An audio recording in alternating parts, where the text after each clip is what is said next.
El presidente de Colombia, Juan Manuel Santos, viajó a Cuba para explicarle a su par, Raúl Castro, por qué no lo invitaba a la Cumbre de las Américas en Cartagena de Indias.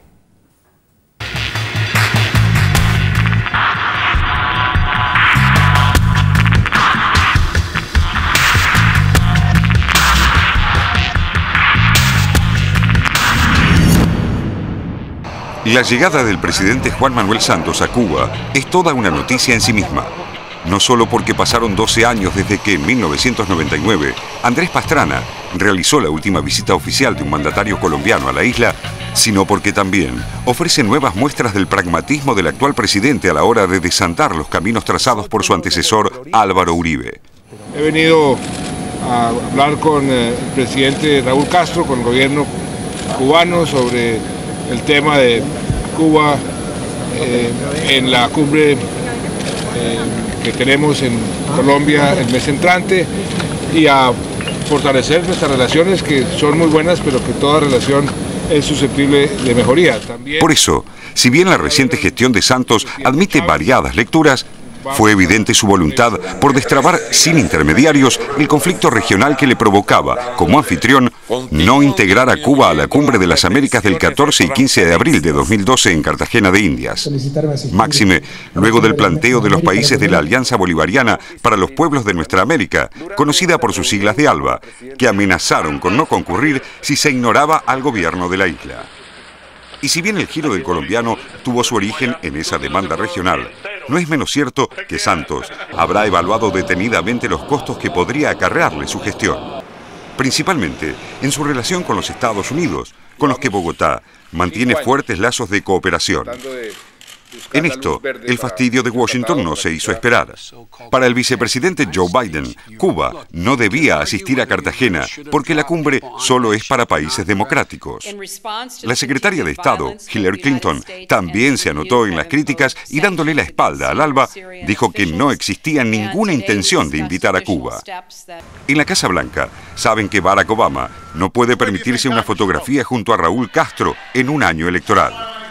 Santos no podía ignorar la molestia de Washington cuando pisó Cuba y se entrevistó con Raúl Castro y el venezolano Hugo Chávez, quien se repone de una operación en La Habana. Algunos estiman que Santos buscó evitar la bochornosa experiencia del mexicano Vicente Fox en vísperas de una cumbre de Naciones Unidas en Monterrey en 2002. El entonces presidente telefonió a Fidel Castro y le pidió que no concurra para no enojar a George W. Bush. Fidel grabó la conversación de 20 minutos en la que un Fox suplicante le pedía: si quieres ven, pero comes y te vas. Y luego la hizo pública, dejando a Fox como un lamebotas, en palabras del propio líder cubano. Tenemos un almuerzo, inclusive te ofrezco y te invito a que estuvieras en ese almuerzo, y que terminado el evento y la participación, digamos, ya te regresaras. No obstante, y más allá de las especulaciones o de lo que el propio Santos estime, su visita a Cuba es una muestra más del estricto realismo que caracteriza la política exterior del colombiano. Analizamos en detalle el tema de la participación de Cuba en la cumbre que se va a realizar en Cartagena, Colombia, el mes entrante. Desde agosto de 2010, cuando sucedió a Álvaro Uribe, Santos se ocupó de modificar muchos lineamientos de su antecesor, sobre todo aquellos cuya intransigencia habían puesto al país al borde de un enfrentamiento armado con Venezuela, en grave conflicto diplomático con Ecuador, y se habían ganado el rechazo de buena parte de Latinoamérica. Santos recompuso la relación con Venezuela, con quien mantiene acuerdos bilaterales que durante el 2011 superaron los $8.000 millones, y restituyó lazos con Ecuador, el ALBA y el Mercosur, tras el aislamiento que había provocado la política confrontativa de su ex jefe Uribe. Desplegando un difícil equilibrio, Santos tampoco descuidó su relación con Washington. Este tratado, que es en términos comerciales el más importante que hemos firmado en nuestra historia, Logró reactivar el Tratado de Libre Comercio con el gobierno de Obama y mantuvo a flote, aunque con fondos reducidos, el Plan Colombia, que con el pretexto del combate al narcotráfico canaliza una importante asistencia financiera de los Estados Unidos a sus Fuerzas Armadas.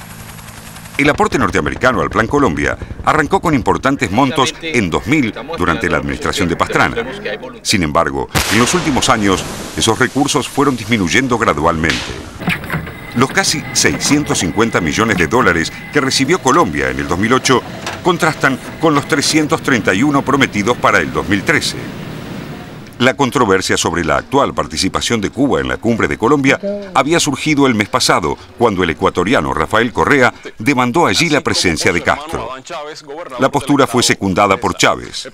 Entonces, se evaluó la posibilidad de que el ALBA hiciera un boicot contra la Cumbre de las Américas si Cuba no era invitada. El acercamiento colombiano a Cuba tuvo entonces una primera gestión a cargo de la canciller María Ángela Holguín, quien viajó a La Habana en febrero. Lo que demuestra es que en América Latina podemos avanzar por el bien de nuestros pueblos en un diálogo. Holguín advirtió entonces que la decisión de invitar o no a Cuba no dependía únicamente de Colombia, sino de un consenso entre los países participantes, buscando quitarle presión a Santos ante la vigilante mirada de Washington. También pidió que la posible presencia cubana no sea vista como un hecho aislado, sino parte del plan que promueve la vuelta de la isla a la Organización de los Estados Americanos, luego de que, en 2009, la Asamblea General del organismo levantó la suspensión que la excluía desde 1962. Y aquellos gobiernos que se implantan en contra de la voluntad popular es porque han llegado a gobernar a través de una agresión contra su propio pueblo. Y eso es inadmisible no solo para la OEA, sino para cualquier organismo internacional. Pero un gobierno, por muy diferente que sea su sistema, que gobierna con la voluntad de su pueblo, no se le puede calificar de dictadura y por lo tanto goza del derecho a la libre autodeterminación. Santos, el pragmático, no invitó a Cuba a la cumbre, pero sí le explicó personalmente al propio Raúl Castro que no lo hacía por falta de consenso entre los países participantes. Este es un tema que requiere de un consenso que infortunadamente no hemos logrado encontrar. La versión de Santos dice que Castro comprendió estas razones. El tiempo dirá si la comprensión se hizo extensiva a quienes motorizaban su presencia.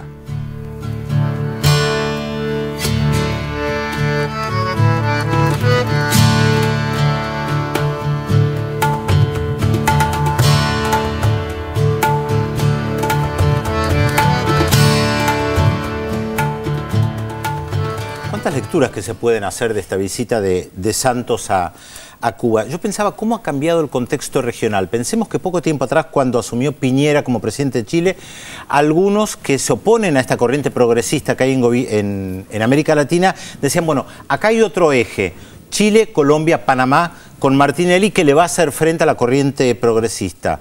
Y sin embargo, Santos, que uno podía pensar, sucesor de Uribe, iba a ser el más duro de los duros y podía liderar esta corriente, termina viajando a Cuba para decirle a Fidel Castro por qué no lo invita, cuando bien podía haber emitido algún comunicado a través de la Cancillería colombiana y decir escuetamente, según los estatutos no corresponde, no hay consenso o algo por el estilo. Pensaba también en Otto Pérez, el presidente de Guatemala, recientemente electo, que dijo que va a ir a la cumbre a plantear el tema de la despenalización de la droga, algo que también irrita a Estados Unidos, lo planteó esta semana en la reunión de los presidentes centroamericanos.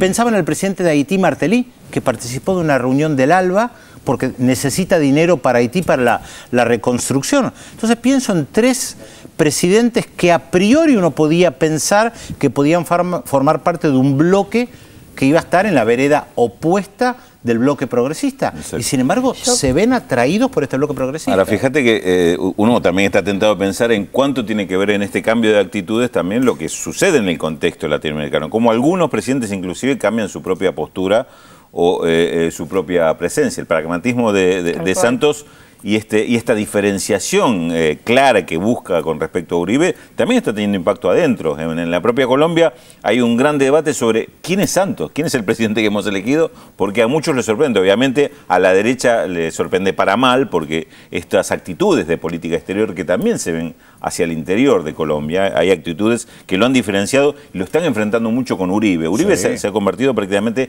en un opositor del gobierno de Santos porque no soporta que le haya quitado el espacio de prestigio político con el que Uribe se había ido. Recordemos que Uribe fracasó en su intento de la reelección, pero se fue con un altísimo prestigio y Santos, más de uno pensó, bueno, fue elegido porque era el hombre elegido al que le puso el dedo Uribe, y sin embargo hoy ha cambiado esto también en las relaciones internas entre Santos, Uribe y lo que es el contexto político interno, ¿no? Yo creo que en relación a esto último que decías, es más o menos así, porque Santos en realidad pertenece a la oligarquía colombiana. Yo creo que él siempre perteneció a ese grupo de élite que decide los destinos de Colombia, mientras que Uribe no pertenecía a esa clase, era más vinculado a los terratenientes, incluso se dice que al narcotráfico. Digamos, me parece que el jefe, aunque de hecho Santos ocupó el Ministerio de Defensa, de alguna manera siempre fue la clase oligárquica de Colombia, ¿no?